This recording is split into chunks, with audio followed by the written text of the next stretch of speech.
Bon dia, xiques i xics. Anem a seguir en els sistemes de representació. Repassem un poquet.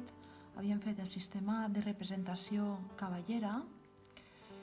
El sistema de representació cavallera, jo, per a fer un cub, formava el quadrat i aleshores li donava la profunditat i aquestes línies eren paral·leles entre si.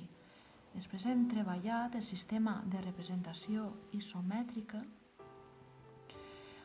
en el qual el que fem és que els eixos formen 120, 120 i 120, el total serien els 360 graus de la circunferència, i també mitjançant paral·leles nosaltres treballem el volum.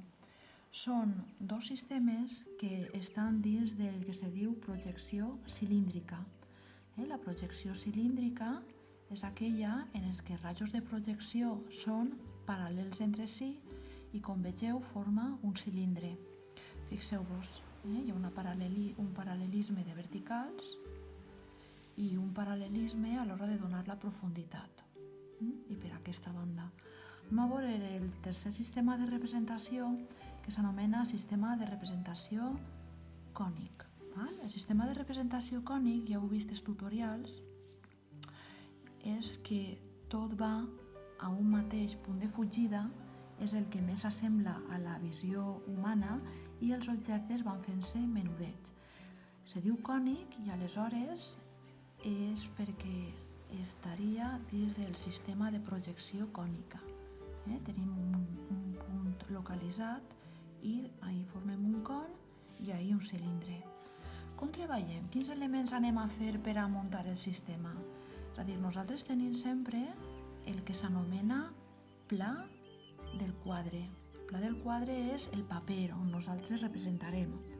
Després tenim el que s'anomena pla geometral, és a dir, la terra.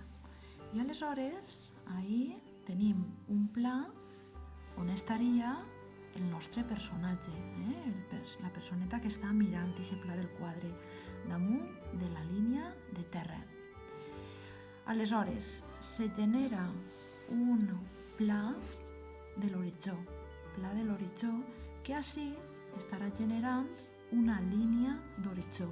I aleshores l'ullet està mirant i ahí tindríem el que nosaltres vegem. Tenim ahí un cub i nosaltres així representaríem el cub. Què entra en joc? Entra en joc l'altura del personatge. No és el mateix que el personatge estiga de peu, que siga un xiquet molt menudet, o que el personatge estiga sentat mirant l'escena. Això s'anomena altura. L'altura és la distància des de la línia de terra fins a la línia d'horitzó. L'altura. Si ens acatxem, baixa l'altura, si ens alcem, l'altura puja. Després tenim la situació, és a dir, imagineu-vos que estem en un cinema.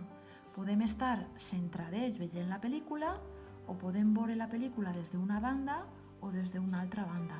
Això se li diu amplada. I després, la tercera dada que entra en joc en un sistema de representació cònic és el que s'anomena distància principal. Distància principal. Què és això? Si ens apropem a la pantalla o ens allunyem a la pantalla. Molt important. Per tant, ja tenim altura, som alts, som menuts, estem de peu, estem sentats, amplada, estem ben centrats, desplacem cap a la dreta, es desplacem cap a l'esquerra, i l'última amplada és del 0 cap a una banda o una altra per a situar el punt de fugida. I l'última que entra en joc és la distància principal. La distància principal és la distància que hi ha de P a D, és a dir, la mesura. Això ja ho veurem, la distància que hi ha des del punt de vista, que nosaltres abatirem i ja treballarem de forma molt senzilla en la làmina. Aquestes són les bases, per a que quan jo vaig explicant alguna coseta pugueu recordar-ho. Cinema, la imatge més clara. En el cinema estic més alta o més baixa? Estic més a la dreta, més a l'esquerra o centrada? Estic lluny de la pantalla o prop de la pantalla?